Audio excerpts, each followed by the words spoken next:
This week, we talk about the concept of everything repeating.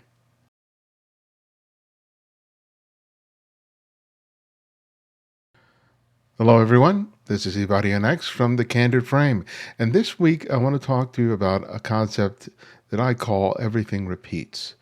On the street, I like to describe that things often have a rhythm to them, that it's almost like jazz or music, that just like in a song, you have certain notes or melodies that repeat themselves over and over again. Well, sometimes there are actions that repeat themselves on the street. And even though you think you may have missed a particular moment, that you didn't raise the camera up to your eye fast enough in order to make the photograph, I want to suggest that there are some times that maybe you just may need to wait a little bit and wait to see if that moment presents itself again. And I have three really different images that I think will perfectly illustrate that idea. So let's take a look. All right, here we have a shot by Dean Forbes, shot with a Fujifilm X-T3 at 1/500th of a second at f5.6, ISO 320. Now, this is a scene where the concept of things repeating can be really easily seen and explained. Basically, what Dean has done, he's found a setting. He's found a stage upon which he builds his entire composition. We have this neon marquee in the lower right announcing that this location is Post Alley. We have this building on the upper right-hand corner, and then we have the shadow of what looks to be a fence or maybe a fire escape on the left-hand side, a series of cars, and then we have the pattern of the street, the brickwork, the shadow from the fence near the middle of the scene, the repetition of the cars, and the cracks and shapes, the manhole cover on the street itself. So all of these things that I've just described are fixed elements. They're not going anywhere. They're not moving. The only thing that's fluid is the people who are going to walk through the scene. And here he has two people walking side by side whose shadows are being cast behind them as they walk through the middle of the frame and up the sidewalk. Now, let's say that Dean found this scene, and at the moment that he saw it, he either didn't have anybody in the frame or he just wasn't ready for it. Let's assume the latter. Now, if he sees this scene, he has the opportunity to frame it, find his composition, and even if he missed the person, he could wait. Because assuming that there's a generous amount of foot traffic happening here, you're going to get different people walking through the scene, and as a result, different shadow play. Now, I like that he has a pair of people in here because I think it's a little more interesting than having a single figure. But regardless of how many people are in the frame, the idea is that with a scene like this, all you really need to do is wait. You might get other figures in this scene, maybe a person, getting out of their car on the left-hand side of the frame, or it appears that there are some maybe human figures here and the shadows here. But it seems like people could be coming from here, from the top of the street here. All of this will repeat itself because that's just the flow of humanity within the scene. And if you're patient, you can just observe what's happening. You don't have to necessarily photograph every single person that comes into frame. You can figure out, okay, where exactly do I want my figures to fall? And I think that this location where he has the two figures is really good because there's a lot of negative space here. But the thing that sort of clinches it for me is this triangle here and the way it seems to point right here to this spot. I think that graphically, this is the perfect location to have a subject. So even though you might have other figures in the frame, ideally what you're going to be sort of hoping for and planning for is having someone here. So whatever frame or scene that you compose, you always want to think about, okay, where do I want my subject to fall? Where do I want them in the frame? And then just see as people are coming from the left, from the right, from the top, from the bottom, and see where they're going. Anticipate where they'll be, And when they come into that spot, make the photograph. And don't just make one photograph, make a series of photographs. Stay there for 10, 15, 20 minutes, maybe even more, because you only need one shot to really make it work. Okay, here we have a shot by Steve Dimitriadis. This was made with a Sony Alpha 7 Mark III at 1/500th of a second, f8, ISO 320. Now, here's another shot. It's a little more complicated than the first one, but it's still a very graphic image. We're seeing through some sort of dirty glass that has some moisture buildup on it.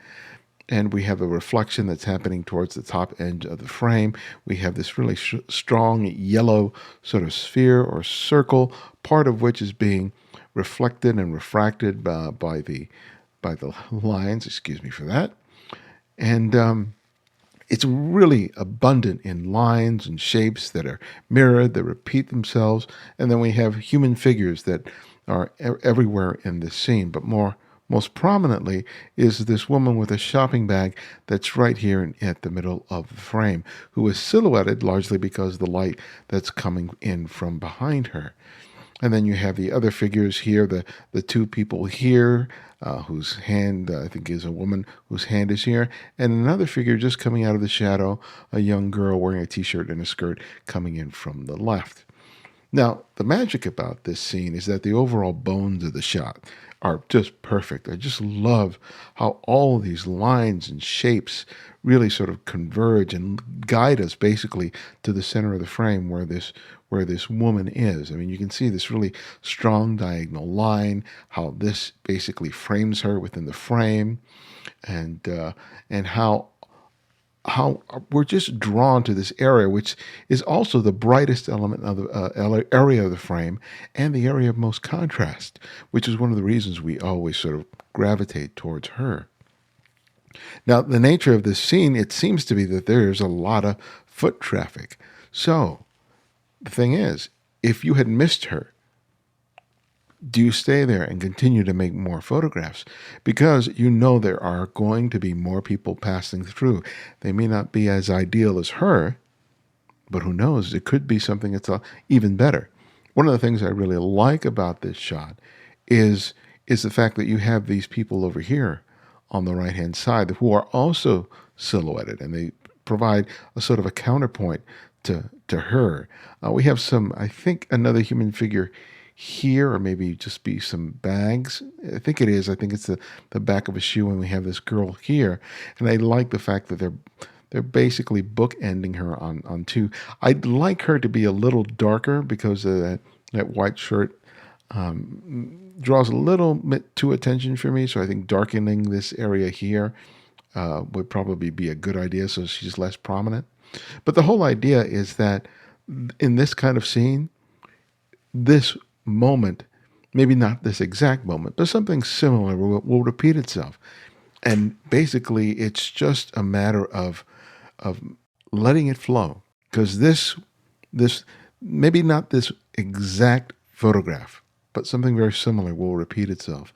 And then this gives you time to play. Not just about the singular figure, but maybe the figures that are on the right and the left. And I know it's really difficult when you're juggling multiple people in the frame because you have no control over where they fall. But I have found that I'm always pining for 2 or 3 or 4. It's like juggling multiple balls in the air at the same time. It just makes it that much more challenging and much more interesting. I think this is a great, great image. It really speaks to the idea of once you find a scene, working it for as much as you can. Now here we have a shot by Santosh Kulkarni. Have no XF data on this particular camera. Now this appears to be a religious festival in which, and I forget the name of this festival, and I believe it's in India, where everyone sort of gets caked in these colored powders, reds and magentas, and it's really an amazing, amazing scene, and that is popular among photographers, though I wonder sometimes how many cameras survive this event. But anyway, in a religious festival or cultural festival, this moment of this guy extending his arms and the powder flying into the air and all these people around him, is very dramatic. I mean, the colors against that blue sky create this real great color contrast. We have some wonderful gesture and expression. We have great context in terms of him standing out amidst the sea of men who are all caked in yellow. It's an amazing, amazing scene. But I suspect that this gesture, this moment, this explosive moment of physical expression is not the only time that's going to happen. It may not happen with him, but there may be a likelihood that it may happen with somebody else. And part of the thing about observing a scene or observing a subject is paying attention to what they did and sort of anticipating and thinking about, is it likely to repeat? And if it's likely to repeat, then I linger around. I continue making photographs, hoping for the gesture to repeat itself. Because sometimes I see something and I shoot it and I miss it. I wasn't too quick with my camera, my settings were off, whatever the excuse is. And rather than, beating myself up for having missed it, I persevere. I keep focused. I continue making the photographs because if it happened once, especially in the circumstances that we've just seen here, it'll more than likely repeat itself. And then I'll be ready to make the photograph. All right. I hope you found that helpful. I really love taking a look at your photographs. They give me so much to think about when it comes to my own photography. And I hope you take a look at a lot of the other images that people are submitting to the Flickr poll. And if you haven't yet, all you need to do is go to Flickr, do a search in the Candid Frame, and just ask to be added. And I'll be glad to do it. I usually do it every week. I get to the queue once a week and approve everyone. So if I don't do it immediately, just be patient. I'll get to it. And then if you've not heard about the Candid Frame, I've been producing the show since 2006, and I interview photographers from all over the world of every genre, not just street photography. But my recent conversation was with Sebastian Mayer, who is a photojournalist who spent almost 10 years in Iraqi Kurdistan, telling the story of the Kurds in that part of Iraq, and just the amazing story and of the people of the region. And it's a very personal story. And I really think that you'll be touched, moved, and inspired by the conversation and the many others that we offer on the Candid Frame. And you can go there to thecandidframe.com and check it out. And you can listen to it here on YouTube, but even better, you can download the Candid Frame app on Apple iOS or Android or whatever podcast app you enjoy listening to podcasts to. So thanks again for joining me this time, and I'll see you next time. Bye-bye.